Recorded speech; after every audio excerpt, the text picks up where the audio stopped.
عملاء جيرني الكرام، عملنا لك فيديو صغير ازاي تطلب رحلة في خدمة سفر.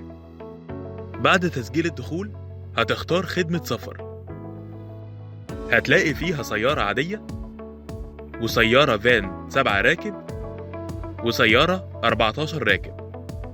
هتختار نوع السيارة اللي انت عايزه وتختار لو عايزها رحلة برايفت خاصة أو رحلة مشتركة شيرنج. وبعدها هتحدد عدد الركاب وتحدد مكان الالتقاء بالكابتن وتحدد مكان السفر للمدينة اللي انت مسافر ليها. هيظهر لك السعر بحسب عدد الكيلوهات، وكمان ممكن تحدد تسعيرتك والتطبيق هينزل معاك لأقل سعر ممكن للرحلة.